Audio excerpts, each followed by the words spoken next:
एक दिन की बात है। ठंड का समय था। घना कोहरा छाया था।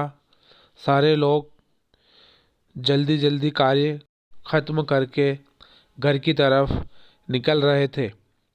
मेरे नाना जी उस समय के बड़े अधिकारियों में से एक थे। रोज की तरह ही उस दिन काम खत्म होने के बाद घर के लिए अपनी गाड़ी से रवाना होने लगे। रास्ते में उन्हें हाट से कुछ सामान भी लेना था, तो वह और साथियों से अलग हो गए। उन्होंने घर की कुछ ज़रूरत के सामान लिए और गाड़ी आगे बढ़ा दी। आगे जाने पर उन्हें कुछ मछली बाजार दिखा और वे मछली खरीदने के लिए रुक गए। ताज़ी मछलियाँ लेने और देखने में टाइम ज़्यादा ही गुजर गया। उनकी जब अपनी घड़ी पर नज़र गई तो उन्हें लगा कि आज तो घर जाने में बहुत देर हो जाएगी और ये सब लेकर घर पहुंचने में काफ़ी समय लग जाएगा। फिर यही सब सोचकर उन्हें सोचा कि क्यों ना जंगल के रास्ते से निकला जाए, तो जल्दी पहुंच जाऊंगा। तो उन्होंने अपना रास्ता बदला और जंगल की तरफ अपनी गाड़ी को घुमाया।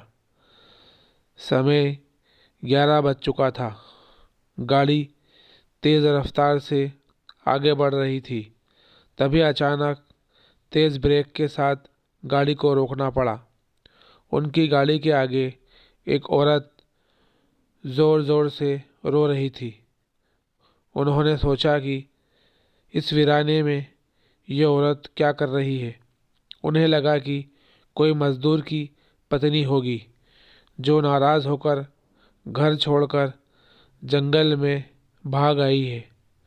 तो उन्होंने उसे पूछा कि यह जंगल में तुम क्या कर रही हो, लेकिन उसने कोई जवाब ना देकर और ज़ोर ज़ोर से रोने लगी।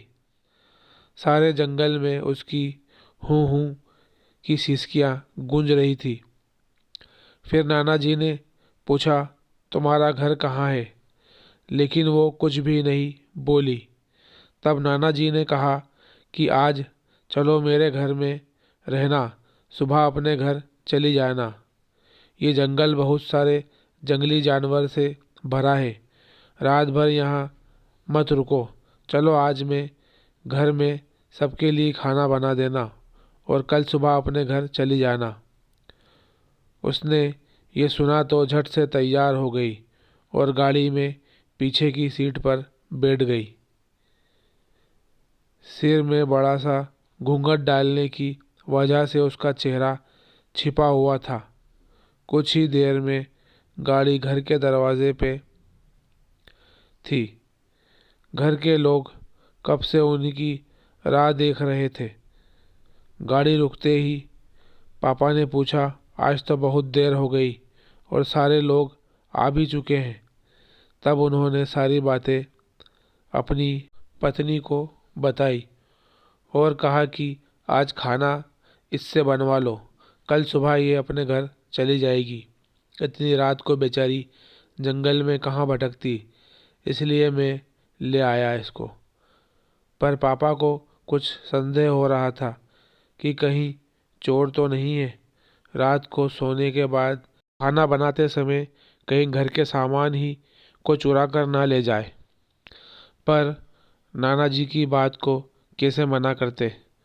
उन्होंने उस औरत को कहा, देखो आज तो मैं रख ले रही हूँ, लेकिन कल सुबह होते ही यहाँ से चली जाना और जाओ रसोई में ये सामान उठाकर ले जाओ और खाना बना लो। उसने फिर से जवाब नहीं दिया। बस हूँ हूँ की आवाज़ बाहर आई और वो सारा सामान लेकर माँ के पीछे बहुत दूर चल दी। रसोई में सारा सामान रखवा कर माताजी ने उसे खाना जल्दी बनाने की सख्त हिदायत दी और वहाँ से चली गई। लेकिन उनका मन कुछ परेशान सा था। फिर 10 मिनट में रसोई में उसे देखने चली गई कि वो क्या कर रही है और उसका चेहरा भी देखना चाहती थी। लेकिन वहाँ पहुँची तो देखा कि वो मछलियों का थैला निकाल रही थी। उन्होंने बहुत ज़ोर से गुस्से में कहा, ये सब खाने का इंतज़ार कर रहे हैं और तुम अभी तक मछलियाँ ही निकाल रही हो। कल सुबह तक बनाओगी क्या? उसके सिर पर घूंघट अभी भी था तो चेहरा देखना मुश्किल ही नहीं नामुमकिन था। उन्होंने उससे कहा, तुम जल्दी से खाने की तैयारी करो, मैं आग सुगला देती हूँ, काम जल्दी हो जाएगा। और वह जल्दी से चूल्हा जलाने की तैयारियां करने लगी। लेकिन साथ ही वो उसका चेहरा देखने की भी कोशिश कर रही थी। लेकिन वो जितना देखने की कोशिश करती वो और पल्लू खींच लेती। अंत में हार कर वे बोली, देखो मैंने आग सुगला दी है, अब आगे सारा काम कर लो, कुछ ज़रूरत हो तो बुला लेना। लेकिन वो फिर कुछ नहीं बोली। अब उन्हें लगा कि यह से जाने में ही ठीक है, वरना मेरा भी समय खराब होगा और हो सकता है अनजान लोगों से डर रही हो। ये सब सोचकर उन्होंने उसे कहा कि मैं आ रही हूँ, जल्दी से खाना बनाकर रखना, और वहाँ से निकल गई। मन अभी तक परेशान ही था, कभी अपने कमरे कभी बच्चों के, सभी बाहर सबको देख रही थी, कहीं कुछ अनहोनी ना हो जाए। 1 मिनट भी आराम से नहीं बैठ पाई। अभी 5 मिनट ही हुए थे पर उनके लिए वो घड़ी पहाड़ सी हो रही थी। समय बीत ही नहीं रहा था। 8 मिनट बड़ी मुश्किल से गुजरे और वे तुरंत ही कुछ सोचकर रसोई की तरफ दौड़ी और वहां पहुंचकर आया जैसे कि उन्होंने रसोई घर का नज़ारा देखा, उनकी आंखें फटी की फटी रह गई। उनके पैर बिल्कुल ही जम गए। ना उनसे आगे जाया जा रहा था न पीछे। उनके हृदय की धड़कनें रुक गई और औरत रसोई में बैठकर सारी कच्ची मछलियाँ खा रही थी। सारी रसोई में मछलियों और खून बिखर पड़ा था। उसके सिर से घूंघट भी उतरा पड़ा था। इतना खौफनाक चेहरा आज तक उन्होंने नहीं देखा था। बाल नाखून सब बड़े हुए थे। मछलियाँ खाने में मगन होने की वजह से उसे कुछ ध्यान भी नहीं था और खुशी से कभी कभी वो आवाज़ें भी निकाल रही थी। हूँ हूँ सी आवाज़ें गूंज रही थी। रसोई पिछवाड़े में होने की वजह से और लोगों का ध्यान भी इधर नहीं आ रहा था। माँ को भी कुछ नहीं समझ आ रहा था कि चिल्लाने से कहीं घर के लोगों को नुकसान न पहुँचाए। वो चुड़ैल से अपने घर को कैसे बचाएं? उन्हें समझ नहीं आ रहा था। बस भगवान का नाम ही उनके दिमाग में आ रहा था। अचानक वे आगे बढ़ने लगी उसकी तरफ और झट से एक थाल लिया और चूल्हे की तरफ दौड़ी। उस चुड़ैल की नज़र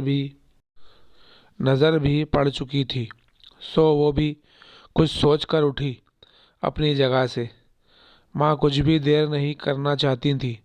उन्हें पता था कि आज अगर ज़रा सी भी लापरवाही हुई तो अनहोनी हो जाएगी। उस चुड़ैल के कुछ करने से पहले ही उन्हें चूल्हे तक पहुंचना था और चूल्हे के पास पहुंचकर उन्होंने जलता हुआ कोयला थाल में भर लिया और चुड़ैल की तरफ लेकर जोर से फेंका। आग की जलन की वजह से वो अजीब सी डरावनी आवाज़ें निकालने लगी। अब तो उसकी आवाज़ें बाहर भी जा रही थी। सारे लोग बाहर से रसोई की तरफ भागे। वो चुड़ैल जोर जोर से हूँ जोर जोर की आवाज़ निकाल रही थी और पूरे रसोई में दौड़ रही थी और माता जी को पकड़ना भी चाह रही थी, लेकिन अब सारे लोग रसोई में भी आ चुके थे। काफ़ी लोगों की भीड़ देखकर वो और भी डर गई थी। लोगों की भीड़ को देखते हुए वो बाहर जंगल की तरफ भाग गई और सारे लोग ये मंज़र देखकर डरे सहमे से खड़े थे और मन ही मन माताजी की हिम्मत की दाद दे रहे थे। तो ऐसे छूटा चुल्हेड़ से पीछा। दोस्तों, अगर आपको ये कहानी पसंद आई हो तो इसको लाइक ज़रूर करना और मेरे चैनल को सब्सक्राइब भी ज़रूर करना। मैं ऐसी ही मज़ेदार कहानियाँ आपके लिए लेकर आता रहूँगा।